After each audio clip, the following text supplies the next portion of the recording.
Welcome, everyone. It's that time of the day again. It is Tuesday, and a warm welcome to the Writers' Corner live show. We connect authors to each other and we help readers find new authors to love. You probably already have your favorite type of book, either fiction or non-fiction, but you never know. We may just introduce you to your new favorite genre to love, or even help you discover some books that don't fit into any of the traditional genres. You will meet some seasoned as well as new and aspiring authors.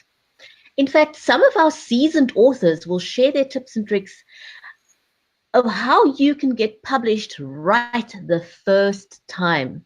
On the Writers' Corner live show, you get to use straight from the horse's mouth, so to speak. So join us live for the insider scoop. And please do let us know in the comments where in the world you are watching us from. And if you want us to see your comments, please ensure that you are watching the show through the link that we've posted. Otherwise, we'll only see your comments after the show. Welcome, everyone, and hello. I want to start off by first of all telling you that I have unfortunately got some kind of irritation in my eye. So if it seems like I'm crying, I'm actually not. It's just that I've gotten very, very teary-eyed this afternoon because my eyes are irritated. Something has set my eyes off. So I'm not going to waste any further time. I'm going to bring on my co-host, Mary, and also our author for today, Hannah Goodman. So, welcome, ladies. Hello. Hi. Hi, Brigetti. How are you? Hi, Brigetti. I'm very well, and you? I'm great. Hi, Hannah. You both have red on. I know. Look at that. We're coordinating. I know. Oh, wow. We didn't plan this, but it's always nice to be coordinated somehow. So I'm saying welcome back to you because we've had you on the show before. Yes. But what we found is that when we have a number of authors on at the same time, we get just little tidbits about their backstory, and we don't get as much time to talk about your story and your book and what's gone into it. And so we've decided to invite some of the authors back that we've had on the shows where we've had a couple of people, and that's what happened in your case. So we're welcoming you back. Thank you. And today yes, yay.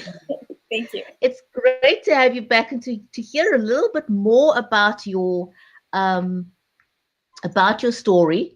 So first of all, tell us a little bit. You are a mom. I'm a mom. Yes. Yeah. I'm a mom. I'm a mom of humans, and I'm a mom of kitty cats. I like to include my kitty babies. I have two beautiful human children and a boy and a girl cat, and they're very important. I'm also a wife. I guess that's also kind of important. Yes. I've been married for I think it's 19 years. Congratulations. Oh, sorry, honey. We're women of many hats. Yes, we are. Yes. And I'm also a therapist. I have a small therapy practice, and I am a writing coach and a college counselor. And I was a high school teacher. I've done a lot of things. That's awesome. So would you call yourself a serial writer, because you've written a number of books? The one we're talking about today, Till It Stops Beating, is not your first book. Can you just briefly tell us about the books that you've written, and then we'll get into Till It Stops Beating, because that's what we really want to talk about today. Sure. So I'm going to try to be brief in this part of my discussion. I have a series of books. Until It Stops Beating is actually number 4 in the series. And the first 3 I self-published. Oh, okay. I had that question for you. I wondered. Yeah. Okay. And I didn't intend to self-publish, but back when I wrote my very first book, which is called My Sister's Wedding, and it has the same character Until It Stops Beating, except she's 15. When I wrote that, I started to write that when I was 15, and I wrote it at a creative arts summer camp called Bucks Rock. Shout out to Bucks Rock. And I wrote like 80 pages, and I had it in this blue notebook, and I used to carry it around with me for years, and I kept writing more and writing more. And then when I was a young teacher, I started teaching at 22, I started to pass around the pages of it became a typed manuscript. And more people kept saying to me, especially some of my students, why don't you get this published? And I said, well, if only it were that easy. And that was, back in 1998, I think, yes. And I was, 23, 24 years old. And long story short is I had a lot of very supportive people around me who said, well, try to send it out to editors and agents. And I did. And I got some really good feedback. And I had some really close calls. But after doing that for 3.5 years, my students and my family all said, just go for it, self-publish it. So I did, and it wound up being a pretty successful for self-published book. I won a pretty important award that got me attention from agents. People started wanting to represent me, and it looked like I was on this trajectory of like someone was calling me the next Judy Blume. Somebody referred to me that way, one of the reviewers. And it was really exciting. So I started writing more books. I had an agent, and she was very optimistic. But the long story short is I wrote another book, which was the next book in the series. I wrote the third book. The second book is My Summer Vacation. The third book is Fear of Falling. And when I got to the third book, I had to fire my agent, unfortunately, or part ways, because we just weren't selling anything. Okay. So I went actually, and I got my Master's of Fine Arts in Creative Writing at that point in 2009. And I took a break from publishing and everything. And I got some, I really had a great experience. Shout out to the Solstice program at Pine Manor College. They were wonderful to me. And I was writing and producing and doing so much, wrote more novels, different novels that weren't just the Maddie character novels. And then the long story short is when I graduated from that program, my mentors there said, go get another agent because, we really believe in you. And I did. And actually this agent also was one who reached out to me because when I graduated from Solstice, I wound up creating, and Mary, I don't know if you saw this on my website, but I wound up creating a young adult literature anthology where I was the publisher of all these international writers, and we did 3 volumes together. Wow. And that literary anthology got me the attention of another agent. Wow. I signed with her 4 years later. Not good. Let's just put it that way. Not good. I had to part ways. And I actually was going to give up on everything, and just because at that time I was starting to do some nonfiction personal essay writing in mental health, and was finishing up my coursework to become a therapist. And the long story short is, in 2016 I just dedicated myself to not writing fiction, and I let go of that whole world. And then had some success in publishing mental health writing, and actually got paid, which was exciting. Yes.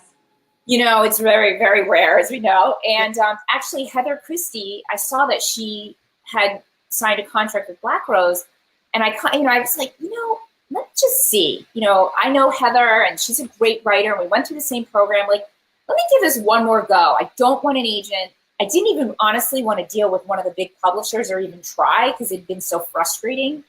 And then, well, the long story short is Black Rose agreed to publish Till It Stops Beating, and here I am. And here you are. And when was your launch date? This book came out July 5th. Oh, that's right. I knew it was recent. It wasn't too long ago, and it's kind of hard to remember everyone's books and when they came out. I'm really excited for you and watching you, all the reviews that you have gotten. Hey, ladies, I'm gonna just excuse myself for a moment. My eye is burning up a storm, so I'm going to try and calm it down a bit. Okay. Okay. Yes, I hope you feel better. Carry on talking. I can hear you, and I'll be in the background. Okay. Bless your heart. Yeah. So, what was I saying to you? It's very exciting, and I love seeing all the reviews that everybody, not just you, but all the other authors that post as well. It's very exciting, and I like to share that as well on my social media, because I think it's so important to support one another. Yeah. This is really tough. It's impossible, Mary. It really is. Let's just get real. Let's get super real. I would love to get real about this. Can I get real? Yeah, absolutely. I'm going to get real. Yeah, I'll tell you why I love being part of Black Rose. Because of people like you. Oh, you're so And honestly, being self-published for so long, and even I had an agent. I had good agents. It is lonely. And the wider publishing world of mainstream, like the big five, trying to get that deal is lonely. It's difficult. Yeah. It's impossible. There's no real understanding of how you get there because it's not just talent. It's a bunch of other factors. Oh, absolutely. And even You know? just getting published, period. I mean, like, Yeah. you know, when I wrote my first children's book Reagan actually over the weekend, I just signed a renewal contract on that. So I was like, Congratulations. I was so excited. I was like, ooh. And I posted that in our Facebook group. And I know somebody said to me, there was a question from someone, did you get that recently or so? I don't know. I need to go back and look at that post. But I do know that I sat on that for 2 years because I didn't know what to do. Yeah. And getting that nudging, do something with it. And so when I went on my search, I think that's part of the reason that I like to be I try to help others and I try to be as supportive as I can because I know that I didn't have a clue what I was doing. I just knew that, okay, I know inside myself that this book needs to be published. I don't even know who's going to read it, right? I know that's what the seed is in all of us is this. Yeah. It's like this. People who aren't writers don't understand this feeling. Like we can't control the fact that we have a story or many stories, they need to come out. And the most frustrating part is you do everything, and I'm sure you did it too. I did everything right. Like everything you're supposed to do to get a book deal, I did right. But for 15, 16, 17 years, it did not, or 20, I don't know how long it was going on for at that point. I started submitting at 23, and I signed with Reagan, I don't know, I was 42. So that's a long time to be trying. Yeah. And I had agents, and I had people telling me, you're great. And it never, ever fully happened. It's amazing. So it's so amazing that for you. But there's so many people out there like me. I know. They give up, and who can blame them? I mean, quite honestly, if things didn't work out with Black Rose, I probably would have just given up. This, because I would never stop writing because I love to write. Right. But I would have given up the Maddie books. I would have given up writing fiction because 20 years is a long time, and it starts to become like diminishing returns, even emotionally and spiritually. Because I never thought like I'm going to publish and make a ton of money, and this is the maybe I had that fantasy, but I didn't write for that reason. I was never writing for that. And if you write for that reason, you are going to wind up depressed. Yeah, you are. And it's kind of like any creative outlet, a singer songwriter, just a musician as opposed to a singer songwriter, an actress, actor. I mean, it is a dog eat dog world. Absolutely. It's just really brutal. And I've been on the other side of film, TV, and musical theater. And that was my other life 30 years ago or 25 years ago. But anyways, so I know how hard it is. And Ethan Thornton, we co-write together, he co-wrote the second book that we have in the series, and then the third one that's trying to be finished illustrated right now. He has been a singer, he's been a songwriter like his whole life. And he only started writing 5 years ago, but it took him 2 years to get his first book published by anybody. But that's nothing. That's nothing. 2 years is nothing. Yeah. And also like the thing is, when I was starting out, there was not a lot of access to small publishers. In 1998, there was none of this. I didn't know. The only thing you could do was try to submit to a big publisher or self-publish. There was really not much in between. Right. And so we're very lucky that all this in the middle has popped up. And I think maybe somewhere in there, that group has started to understand, hey, there is a lot more out there. And it is about money when it comes to publishing. And I say this very honestly and very lightly. We are a dollar sign, just like an actress is for an agent to take on, an agency or a model or somebody in the musical theater. Are you going to make me money? And it's really sad, but it is the truth. So you have to go in with hoping that somebody loves your work, buys into your creation and takes it on too and loves it. But you have to also be open-minded, knowing that if you're not going to make money, then they're not going to keep you most of the time. There's a couple of people that Thornton and I have been trying to help because there's one girl that I've met, because I'm sure you have experienced this yourself. Everywhere you go, somebody asks you questions. How did you do it? I've got a book I'm writing. I've been writing it. I want to write it. So Thornton and I taught a couple of classes locally about going from writing to publishing, because he has 20-something books published now. It's absolutely crazy. And 15 of those have happened, or 10 of those have happened since I've known him in 2.5 years. But like there's someone I know, this young mom, and she's got 5 books already written. Half of them are illustrated, and they're all from the perspective of adoption. I think they're precious, precious, precious. And she has been rejected by every single person that she has sent them to. And I've been really surprised, because I think they're good quality. But just that right there is the reality of publishing, that it is equal to winning the lottery. Yep, pretty much. Yeah, pretty much. And even though you've won, because like you're published and I'm published, it doesn't mean that we're seeing that financial repercussion from it. You have to work. And I say to people, writing is the easiest thing you do, because after that, getting a publisher and researching, everything else is sending out all those query letters and trying to find someone and have somebody grab. And I've got a middle grade reader right now. We wrote last year, October, Thornton and I did last summer, and it's on hold with someone right now who's reviewing it, but it has taken so long. Yes. I just keep hoping and praying, because I love the story. He loves the story. It's got our heart in there. Yeah.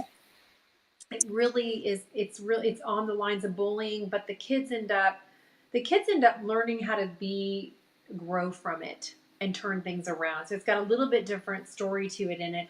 But it's just, I'm amazed at how much work there is. And I'm a mom of 3. You're a mom of 2. So my mom job is really full time. Oh yeah, 100%. And so I have to be very efficient when I write. I have to get those small bits of time here and there when I can, all throughout, or block it out. Yeah. Pound it out in order to get it done. Yes. If you wait for that time in that writing spot, well, you might as well just keep waiting. Yeah, you can't do that. No, you can't. You have to. Listen, I have a notebook with me all the time. I have my phone on me all the time, so I use my audio recorder. I did it yesterday because I started writing an autobiography for a gospel music artist. Mm-hmm. And so I sat down yesterday, and all the stuff started flowing, and then I had to go to an appointment, so I picked up my phone, and I kept talking the whole way there and back, so I could add it to what I was already writing. But and before you said, like, the whole, when people come up to you and ask you questions, since I published My Sister's Wedding, which was 14 years ago, and I live in a small area, I live in Rhode Island, so we all know each other. I've taught classes all over Rhode Island. I've done all that. I spent actually probably the first 10 years after My Sister's Wedding, I thought that if I did all that somehow would help my platform and help to sell books. Right. But I hate to say this, guys, it doesn't. It's not going to do for you. If you want to sell your books and you want to be a writer, the part of that you have no control over is whether or not people will buy them. You can do everything in your power, and that's what you have to do. But it's kind of a crapshoot. People are funny about buying books. It depends on, like, where you are. I've had some book signings and every person who comes in buys a book. I've had other book signings where no one buys a book. It's kind of a mood thing. It is a mood thing. And I think covers really draw people in. Yeah. I saw an email that it was an email with not a podcast, but like a thing to watch and a live stream or something about how important your book cover is, and your title is important too. I see books come through sometimes, and you go, wow, and you see things that really make a difference. Now, the other thing is, some of these people their books are very, the bigger names that are out there, they they gave away a lot of books.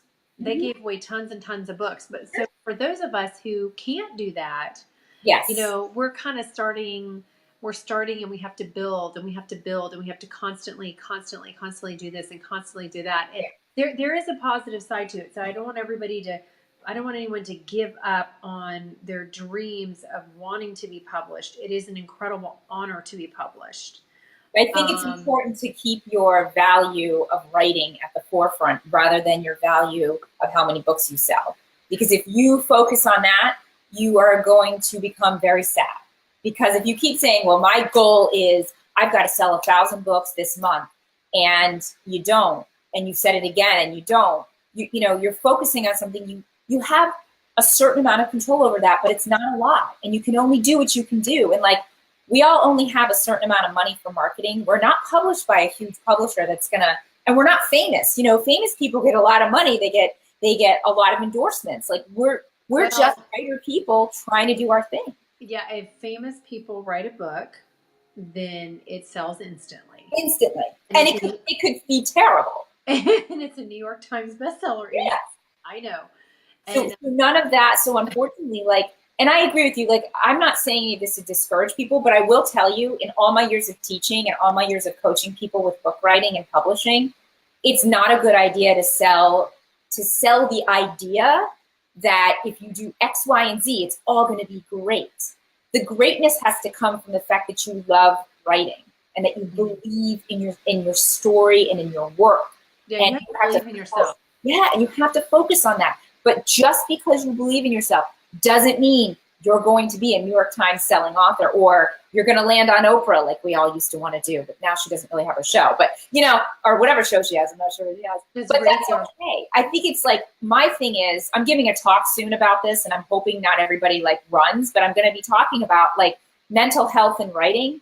And one of the things with writing and mental health, if you're writing and you're trying to get published, your mental health is going to be affected. Because it's hard. Well, it's just like, you know, it's just like people who try to audition for things. Basically, when you send your manuscript out, you're auditioning. Yes. Those rejections can be really hard, but then you got to think about, okay, so how many times did people invent things? Yes. You know, 1,000 times. Right. That 1,001. Yes. So you have to never give up on yourself. Well, and each rejection is one step closer to a yes, because you're just ruling out. And you have to look at it like, you know, I haven't dated in 25 years, so I don't know what that's like. But I vicariously know that, like, you got to kiss a lot of frogs, or you got to go on a lot of dates. And, you know, when someone says no to you, it's not like there's something fundamentally wrong with you. It's that you're not a match. It's just not a match. And it doesn't mean that you suck as a writer. It's just not a match, you know? Right. Absolutely. I wanted to make sure that I shared with everybody, whoever's watching us or who will be watching us, or even just you, Mary, I can share this with you. I just signed a contract to have those first 3 Maddie books that I mentioned, which were self-published. I just signed a contract with the ebook imprint of Black Rose to have them republished through the I can't even remember the name of it. It's Digiterra Press, I think, is the imprint. Okay. I'm sorry, Reagan. So are you saying that so you're saying that Black Rose is publishing the ebook version, not the hardback? Right now, that's all that we are doing is the ebook version of the first 3 books. Oh, that's okay. Yeah. Cool. So I actually just signed it yesterday, and I'm not really sure how long it'll take or the process yet, because we haven't started. But I'm excited because I know some people might think this is crazy. The first book is 14 years old, but I still believe in the series. And I still have 2 more books. I have 2 more books about this character that, you know, one is halfway done and the other one's outlined, and I'm not done, you know? And it's okay with me if it's not like, I'm past that point of thinking, oh, New York Times bestseller. I just want to share my work, and I want it to be the best it can be. Well, you have to be in a place of peace. Yeah. And if you put things out in the universe, but then you've got all these stipulations, the universe cannot do its work. No. If you ask for, you know, because that's one of my prayers. I really believe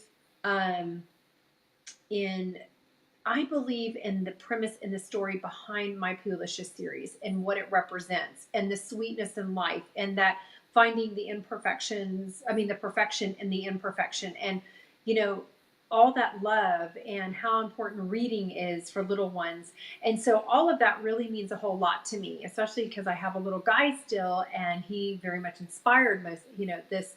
So I believe in it so much that I really pray that I want it out in the world. Yeah. And because my heart is with it, and my heart is behind it, and it's like it's not anything about like oh me. It's like there's a message there that we need in this world, you know, and that we need more of. And I would be really honored for them to be out there in the world, you know. So we just have to keep putting it out there. There's no stipulations. I don't have any dollar amount set. I don't have any, you know, like I can only go here, you know. So I think we have to keep putting it out there, and then we have to let it go. It's like sending off a manuscript to a publisher, then you've got to go be busy about your life. Yep, and absolutely. If you sit there and look for an email every day, oh my word, you will absolutely drive yourself incredibly. Yeah, no, it's not. That's not fun. I mean, I feel a certain level of peace because I'm not going to do that anymore. You know, if Black Rose is willing to publish the next few of my novels, the ebooks that are going to be coming out, I'm at peace. I really have been out there, and I've been in that place of like trying really hard to get the attention of these big publishers, and I'm at peace right now, at least, to say, you know, I'm happy with this. This is just a way for my work to be out in the world. And that was the goal. The goal for me was just to share my work. And that is my goal. That's all my goal is. Like you said, I don't have a number amount. I don't have a thing. I just want to keep, you know, sharing my work. Oh, and you just want to keep writing too. So you know, I think that's super exciting. I am thrilled for you. I am thrilled for any of us who get to have this journey and positive experience. And I, you know, when I started this show with Borgetti, it was like to be able to promote authors on here and introduce through your social media and my social media and hers and whoever else is on, that we can introduce each other to circles that might not ever find us. Yes. And I think it's, you know, we had to support one another. I think it's very important. I agree with you. And you know, we're not meant to do things alone. No, absolutely. Yeah, we were never intended. So where can people? Because it's almost time for us to wrap up, and I'm not sure. I'm hoping Borgetti's okay. Me too. There she is. There she is. Hi. I can't get my eye to calm down. It's just I don't know what it is today. Well, we can't tell. So go ahead. I want to ask Hannah some questions. Go ahead, because I know we're about. So I want to ask you, Hannah, how did you? I mean, I've been listening all this time, so I heard every word of what you were saying. It's an incredible lonely journey when you have to write and do all the slog by yourself, and you don't have this big publisher having your back. Right. How did you motivate yourself? Because I think that's what people want to know, and that's why people give up, because they don't know how to remain motivated. How did you stay positive? I didn't stay positive all the time. I went to therapy and got all my issues out and cried and did all of that stuff. But even while I was crying and feeling negative, I never gave up. What I mean by that is I tried to focus on my love for writing rather than anything else. So in my saddest moment, when I felt my loneliest, I just kept remembering, why do you like to write? Why do you like to write? And I just have a high value for writing and for storytelling. And so I think the motivation has to come from within. It cannot be external. If it's external, then it's going to go up and down and up and down. So if it's based on somebody's opinion, or if it's based on, you know, again, like something external, then you're going to find yourself really very up and down with your emotions around your writing, and you'll be sad, or you'll be negative. But if it always goes back to what do I value the most? I value my writing, and I value expressing myself and the written word, then you can't lose. Like you just can't lose. So my motivation comes from within, because if it came from like when I was signed with agents, if it came from their approval, or, you know, when I've been in talks with editors and they've come this close to saying yes, but then they said no, if I relied on that, I would probably have stopped writing years and years ago. So you have to look at yourself. I love that. I really love that. And I think, you know, I mean, today's show was slightly different to any of the other ones we did today, but I think it's one of the most valuable shows today for anyone who is new to writing, or someone who is a writer at heart and who simply gave up because they didn't know how to put the one foot in front of the other one. And I think you've kind of gone through that that process very honestly and openly. And I think, therefore, this has been one of the great interviews on Writers Corner Live, because I think it's it's inspirational for others. Because I don't think that you're the only one going through this path. It's just that people don't normally talk about the hard stuff. That's right. You know, it's very similar to a new mommy. Yeah. You know, everybody wants to hold up the baby and, you know, dress the baby nicely and show off the baby. But nobody tells you what it's like waking up 10 times during the night, or, you know, the frustration you feel when the baby won't stop crying and you don't know what it is, you know, what it is. You don't know how to calm the baby down. Yeah. So this is very similar to that.